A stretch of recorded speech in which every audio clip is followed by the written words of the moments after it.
대체로 잘 믿는 분들입니다. 저는 장담합니다. 왜냐하면 요즘같이 바쁜 생활에 오후 광장 예배에 참석한다는 건 너무 어려운 일인데, 귀한 사명을 가지고 또 한 교회로서, 한 몸으로서 이렇게 예배할 수 있다는 것은 잘 믿지 않고는 못하는 일입니다. 그래서 옆에 분들 바라보면서 이렇게 축복할까요? 잘 믿어주셔서 감사합니다.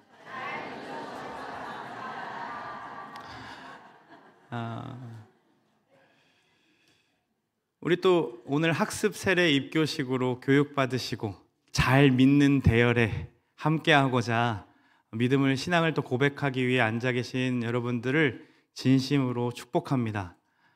이제부터가 시작입니다. 잘 오셨습니다.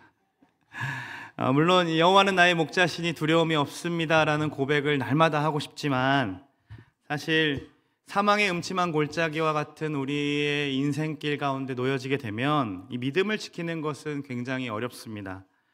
대체로 언제일까를 좀 생각해 보니까 세 가지로 종합해 볼 수 있는데요. 첫 번째로는 원치 않는 상황과 환경에 놓여 있을 때입니다.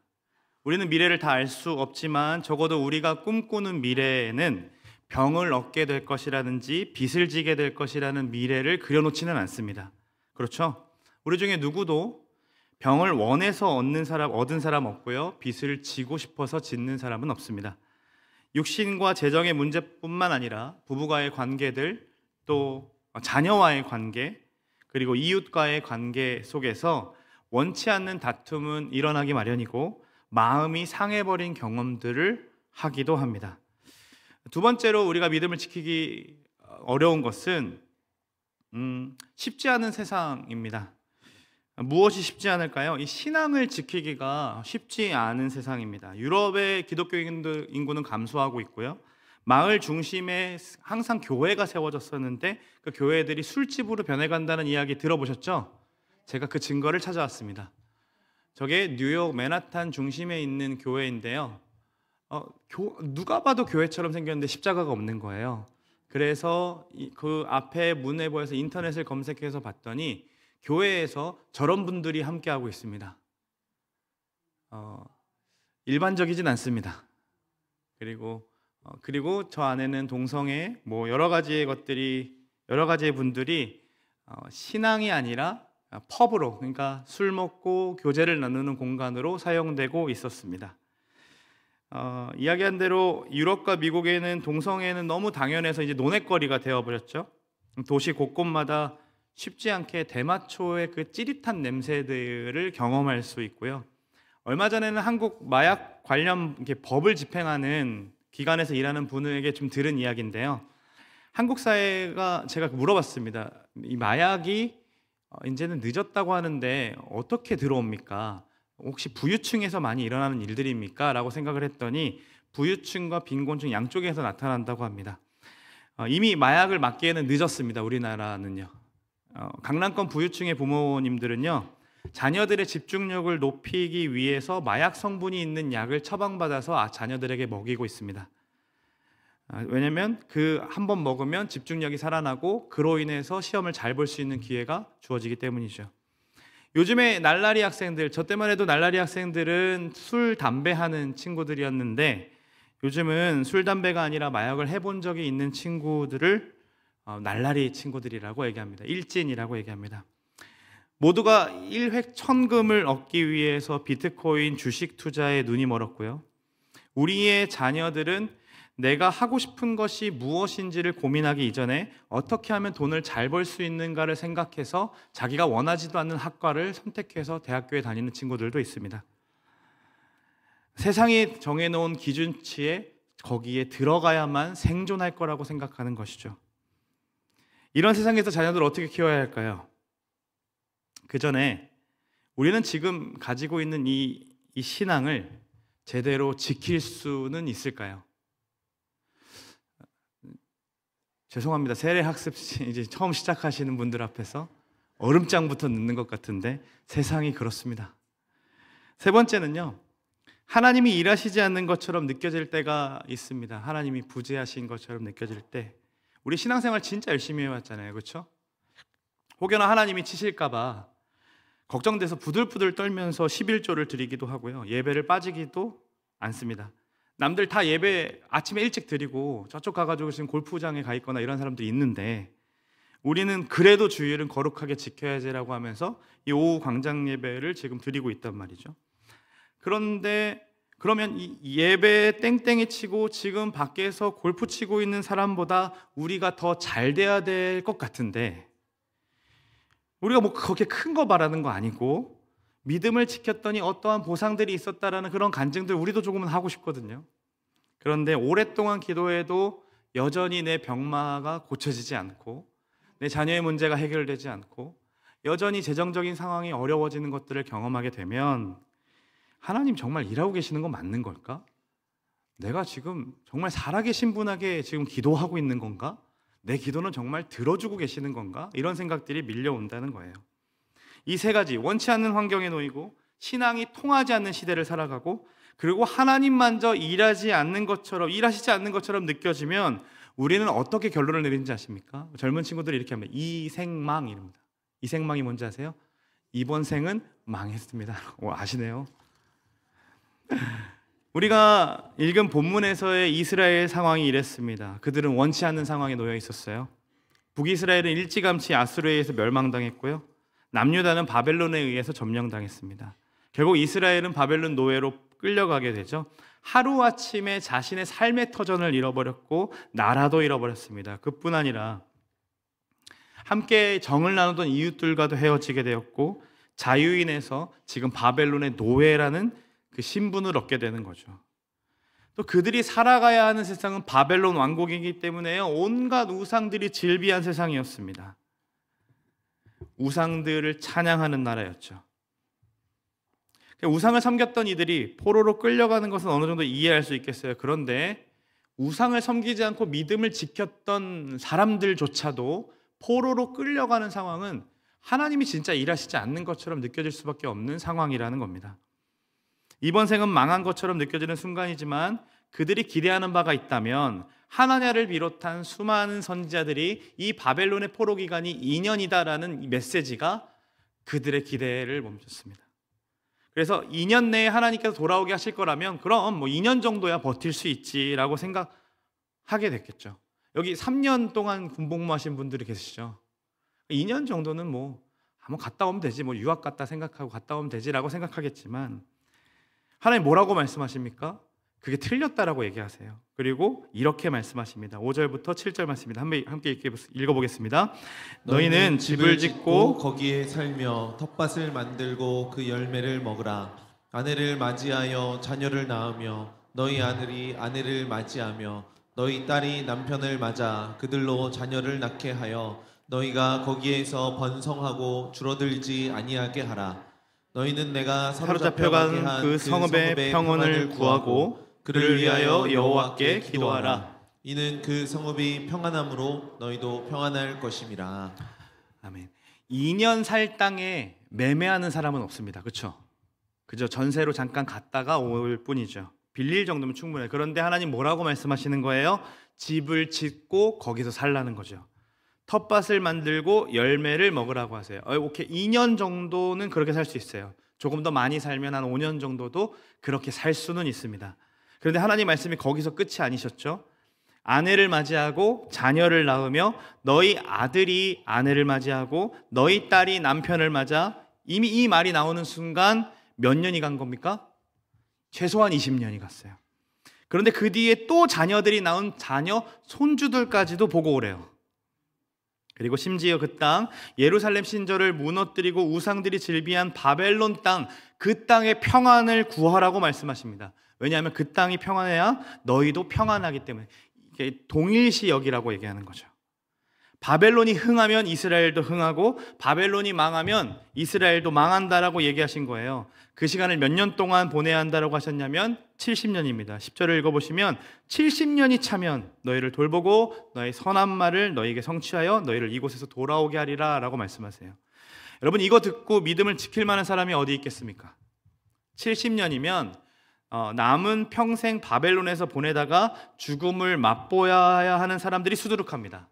하나님은 정말로 자신들을 위해서 일하지 않는 것처럼 느껴지는 순간인 거죠. 여러분들을 향해 지금 가지고 있는 병이 70년 동안 계속된다라고 하면 여러분 그 믿음 지키실 수 있으시겠습니까? 여러분들이 가지고 있는 그 빚이 70년 뒤에 갚을 수 있다라고 말한다면 여러분 믿으시겠습니까?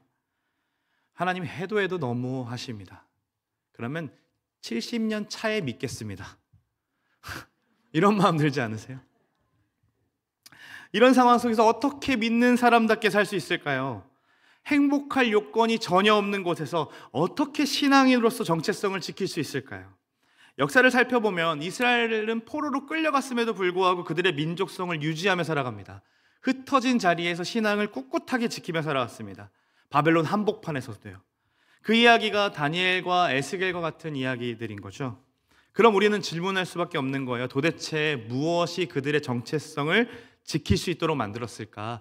무엇이 그들의 신앙을 변질되게 안다고 동화되게 안 하고 이렇게 유지되게 만들었을까 궁금할 수밖에 없겠죠. 이 본문에 대한 설교는 2017년 10월 말에 교역자 수련회 때 담임 목사님께서 부교역자들에게 하셨던 설교입니다. 이들이 포로로 끌려왔음에도 신앙을 지킬 수 있었던 이유는 바로 주인의식 때문이다라고 말씀하셨어요. 그러시면서 이들은 포로로 끌려왔음에도 주인처럼 주체성을 가지고 살아가는데, 그리고 그 삶이 이스라엘의 신앙을 지켜냈다라고 말씀하시면서 그때 당시에 강도사였던 저와 함께 들어왔던 목사님에게 이렇게 말씀하셨습니다. 끌려온 거 아니죠? 스스로 자원해서 왔으니까 주인의식으로 살아가십시오라고 그렇게 부탁하셨어요. 그 부탁을요 진지하게 고민하고 적용해 보니까요 모든 게 달라지더라고요. 제가 면접하러 왔을 때요 교회 앞에 차를 대고 기도했습니다. 어떻게 기도했을까요? 제가 생각했던 건물이 아닌 거예요.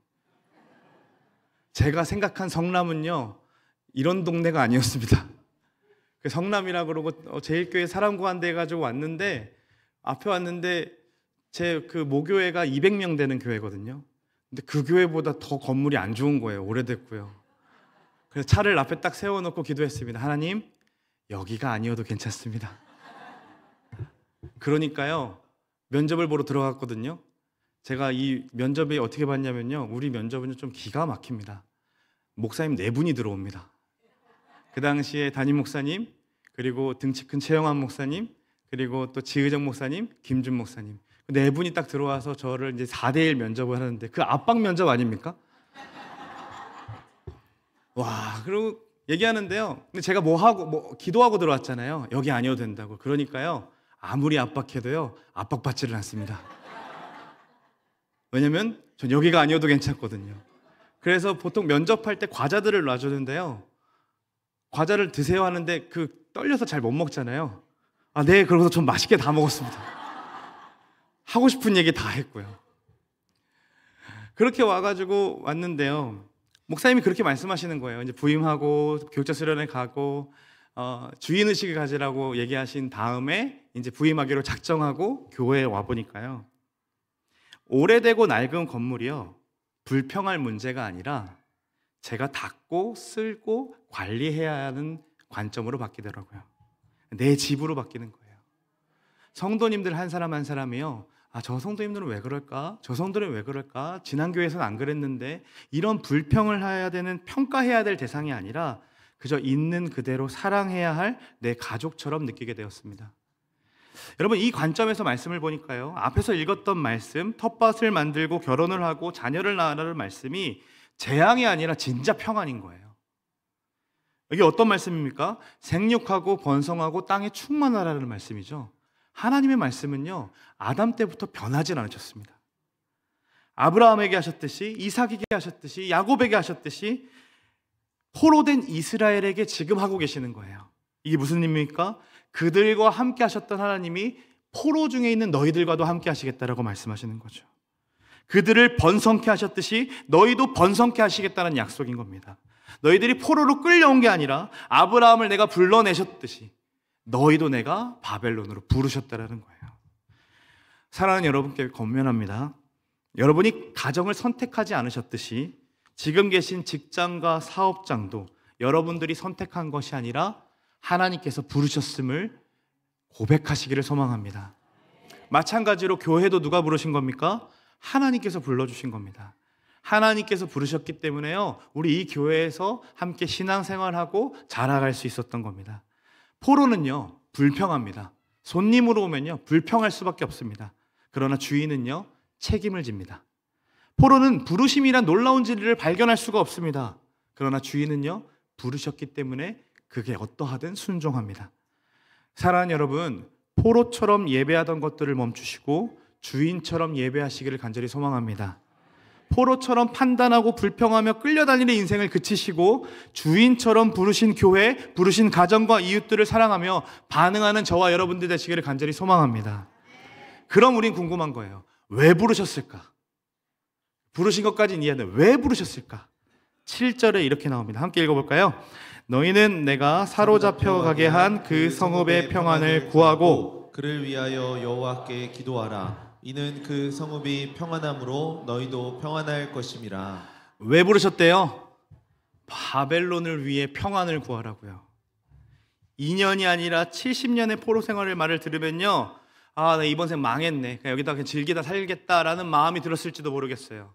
그리고 다 포기하고 신앙도 포기하고 그냥 나 이러다 죽을래라고 판단할지도 모르겠어요. 그런데요, 하나님은 그렇게 주저앉아 울고 있는 백성들을 향해 원래 이스라엘들이 어떤 나라였는지, 원래 너희들의 정체성이 무엇이었는지 분명하게 다시 선포하시는 거예요. 그들의 정체성이 무엇입니까? 출애굽기에서 이렇게 선포합니다. 너희가 내게 대하여 제사장 나라가 되게 하며 거룩한 백성이 되리라. 상황이 어떠하든 이 사명은 변하지가 않는다는 거죠. 환경이 어떠하든 이 사명은 변하지가 않는다는 거예요. 그렇다면 우리의 상황도 마찬가지겠죠. 우리의 환경이 변한다 할지라도요, 우리가 제사장이 되는 것은 변하지 않는다라는 겁니다. 여러분, 제사장이 어떤 사람입니까? 하나님께 죄를 범한 인간들을 위해 하나님 앞에서 간구하는 사람들입니다. 아브라함을 찾아가서 하나님이 이렇게 말씀하셨어요. 하나님이 아브라함아, 내가 너에게 하려는 것들 내가 숨기겠느냐라고 말씀하시면서 소돔과 고모라를 내가 멸하려고 해라고 했죠. 그때 아브라함이 뭐라고 합니까? 하나님, 마침 잘 됐어요. 걔네들 하는 꼴 보니까요, 죽이는 게 마땅해요. 이랬으면 하나님 묻지도 않으셨을 거예요. 그런데 뭐라고 합니까? 하나님, 의인 50명이면 그들을 살려주시겠습니까? 45명이면요? 30명. 계속해서 하나님 앞에 기도하고 중보하죠.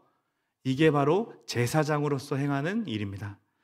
사랑하는 여러분, 제사장은요, 세상 속에 살지만 구별된 삶으로 살아갑니다. 세상의 연약함을 동일시하면서 자신의 아픔으로 끌고 올 수는 있지만 그들과는 동화되지 않는 것이 바로 제사장들입니다. 이스라엘은 그들 속에 살고 있지만 구별된 모습으로 그들의 성읍의 평안을 구했습니다. 제사장이라는 사명이 포로로 낭망했던 그들의 삶을 일으켰고 하나님의 부르심을 이해하며 주인처럼 살아내겠다는 거예요. 사랑하는 여러분, 우리는요, 상황과 환경이 어떠하든 시대가 어떻게 변화하든 그리고 하나님이 일하신 것처럼 느껴지지 않을 때에도 우리는 제사장의 사명을 감당하는 자들입니다. 주인을 넘어서서 우리는 내 신앙만 가지고 내가 조금 행복할 신앙이 어떠한 걸까를 가지고서 살아가는 자들이 아니라 이 신앙을 가지고 이웃을 살리기 위해 그를 붙잡고 기도하는 것, 그의 평안을 구하는 것이 바로 우리가 해야 하는 사명입니다. 그런 교회로 살아내 주시기를 간절히 소망합니다. 마지막으로요, 앞의 이야기가 무슨 말인지 이해는 가지만 그래도 70년은 좀 너무하신다, 이런 생각이 들어요. 이건 좀 아닌 것 같아요. 하나님, 내가 하나님 말씀 다 이해는 하겠지만 70년은요, 이건 너무하시는 거 아닙니까? 라는 마음이 들기도 합니다. 우리가 보통 기대하는 역사는 하나님 말씀을 제대로 지키고 반응하면 하나님이 70년으로 하셨다가 그래, 좋다, 내가 디스카운트 해줄게, 50년, 이런 결과를 기대합니다. 그래서 내 병도 하나님 앞에 아프고 힘들지만 기도하다 보면 하나님께서 10년 계획하셨던 거 5년으로 줄여주시겠지, 이런 생각들을 가지면서 기도한다는 거예요. 그런데요, 하나님은요, 70년을 줄여줄 생각이 없으세요. 정말로 70년 딱 살고 돌아오게 하십니다. 그런데 물리적인 시간은 줄어들지 않았는데요, 심리적인 시간을 줄이는 방법을 가르쳐 주셨어요. 그게 뭘까요? 13절 말씀에 비결이 나와 있습니다. 같이 한번 읽어볼까요? 너희가 온 마음으로 나를 구하면 나를 찾을 것이요 나를 만나리라. 보십니까 여러분? 상황과 환경이 어떠하든 신앙이 통하지 않는 시대라 할지라도요, 온 마음으로 하나님을 구하고 찾고 부르면 하나님이 만나주신대요. 그리고 그렇게 예배하고 예배할 때요, 70년이 물리적 시간은 그대로이지만 심리적인 시간들이 줄어드는 것을 경험하게 하신다는 거죠. 여러분, 그런 경험들이 있지 않으십니까? 누군가와 대화를 하는데 와, 벌써 시간이 이렇게 갔어? 이런 경험들 있으시죠? 또 재밌는 드라마를 보다 보면 2시간이 금세 가 있는 것들 경험하잖아요. 물리적인 시간이 줄어든 게 아니었죠. 심리적인 시간이 줄어든 겁니다. 어떻게 해요? 대화를 나누는 사람과 사랑을 했기 때문입니다. 영화에 푹 빠져버렸기 때문이에요. 마찬가지입니다. 상황과 환경이 우리의 예상과 다른 방향으로 흘러간다 할지라도 우리가 사는 시대가 동성애, 마약, 온갖 범죄들로 뒤덮여서 신앙을 지키기가 어려운 시대라 할지라도 우리가 부르신 자리에서 제사장 사명을 감당하기 시작한다면, 그래서 온 마음으로 하나님을 찾고 구하고 부르짖기 시작한다면 70년이 어느새 70일로, 71이 7일로 줄어드는 경험을 하게 하신다는 거예요. 그래서 우리는 상황과 환경에 지배받지 않고 어느 때나 하나님 앞에 나와서 예배하는 겁니다. 저에게 주어졌던 성남제일교회의 7년이라는 시간만 생각해 보면 정말 7일처럼은 아니지만 7주처럼 흘렀습니다. 물론 뒤돌아보면요, 원치 않은 상황과 믿음을 지키기 어려운 순간들이 있었습니다.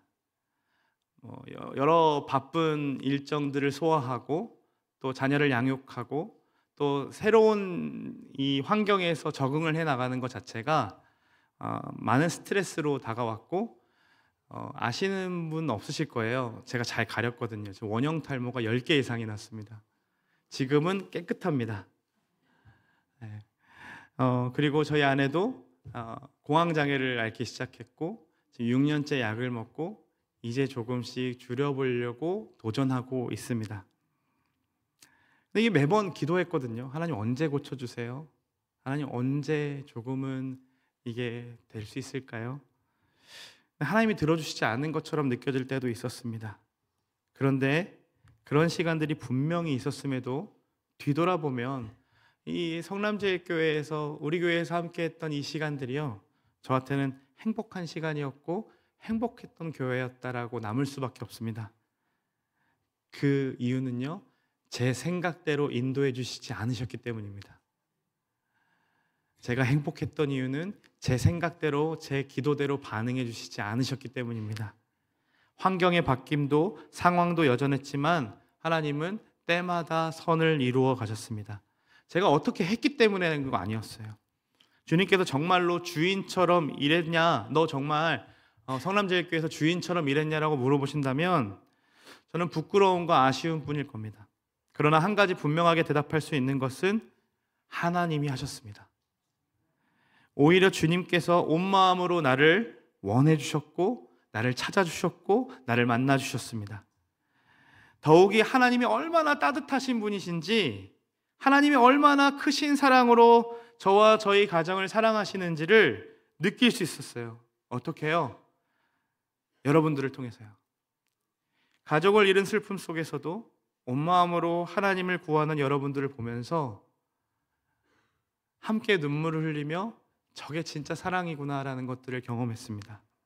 재정적인 어려움이 분명히 있음에도 묵묵하게 주어진 하루를 살아내고 힘겹게 수요 예배, 금요 예배를 찾아와 하나님 앞에 무릎 꿇고 있는 여러분들을 보면서 하나님은 정말 살아계시는구나라는 것을 경험했습니다. 여러분들이 주시는 사랑의 눈빛과 따뜻한 마음들, 우리 담임 목사님과 부교육자분들의 격려와 사랑, 아낌없이 교회를 함께 섬기는 모습들을 통해서요, 하나님이 얼마나 따뜻하신 분이시고 참 좋은 아버지이시고 정말 신실하게 살아 역사하시는 분임을 배우고 배웠습니다. 아프리카 말 중에요, 한 아이를 키우려면 온 마을이 필요하다라는 말이 있습니다. 하나님은요, 신앙의 슬럼프가 올 때마다 교회를 통해 저를 키워주셨습니다. 사랑하는 여러분, 하나님이 얼마나 따뜻한 분이신지 드러내 주셔서 감사합니다. 보여주셔서 감사합니다. 저에게 그리하셨듯이 함께 예배하고 있는 옆에 분들에게도 그 따뜻함을 드러내 주시기를 간절히 소망합니다. 앞으로 우리의 삶의 여정 속에 원치 않은 상황과 환경들의 연속일 수도 있습니다. 또한 시대는요, 지금보다 더 악해지고 악해져서 우리의 자녀들을 정말로 여기서 양육할 수 있을까? 정말로 살아낼 수 있을까? 온갖 걱정들이 밀려오고 불안들이 더할 겁니다. 그리고 그 속에서 하나님이 일하시지 않는 것처럼 보일 때도 있을지도 모르겠습니다. 그러나 여러분, 그때 우리는 뭐 하는 겁니까? 텃밭을 가꾸고 하나님이 주신 부르신 자리를 살아내는 겁니다. 일상을 살아내는 겁니다. 그리고 세상과 동화되지 않고 제사장으로 구별되며 계속해서 평안을 구하는 겁니다. 화평케 하는 자는 복이 있다라 말씀하셨습니다. 천국이 우리들의 것이니까요.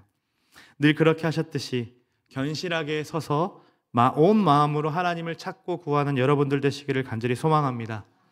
그분으로부터 오는 풍성한 사랑과 넘치는 은혜로 우리의 영이 날마다 회복되는 역사가 여러분의 인생 가운데 일어나기를 간절히 소망합니다. 그리하여 온갖 거짓 메시지에 휘둘리지 마십시오. 2년이면 끝난다라는 메시지처럼 어디가 더 좋다더라, 여기가 더 낫더라더라, 여기 가면 뭐 한다더라, 거기에 속지 마시고 진리이신 하나님 말씀 앞에 서서 주인처럼 이 자리에 나와 하나님 한 분을 예배하시는 여러분들 되시기를 간절히 소망합니다. 언제 우리가 또 함께 모여서 예배할 수 있을까요? 저를 초청해 주실지는 모르겠지만 저는 분명히 아는 사실이 하나 있습니다. 저에 대한 아쉬움보다는 저는 그래도 여러분들을 놓고 생각해 봤을 때 곧이어 이제 담임 목사님 은퇴하시고 난 다음에 겪어지는 그 상실감들과 아픔들이 여러분들의 마음을 불안해하게 할 거라는 생각이 듭니다. 그런데요, 제가 먼저 떠날 생각을 해보니까요, 여러분들은 한 명이 바뀌지만요, 담임 목사님과 저는요, 세계가 바뀝니다. 떠나는 사역자들은 그렇습니다. 그럼 언제 예배할 수 있을까요? 언제 우리가 함께 또 만나서 예배할 수 있을까요? 다시 와서 예배하겠다 이런 얘기하는 게 아니고요, 분명한 한 가지 사실이 있습니다. 우리 주님 다시 오실 때 우리는 함께 모여서 예배할 것입니다. 우리 주님 다시 오실 때에 우리는 그 나라에서 하나님 한 분을 바라며 예배할 것입니다. 우리 주님 다시 오실 때까지 우리의 온 몸과 혼과 영이 거룩하게 보존되시기를 간절히 소망합니다. 우리 함께 이 찬양 올려드리겠습니다. 나의 기도하는 것보다 더욱 이루시는 하나님,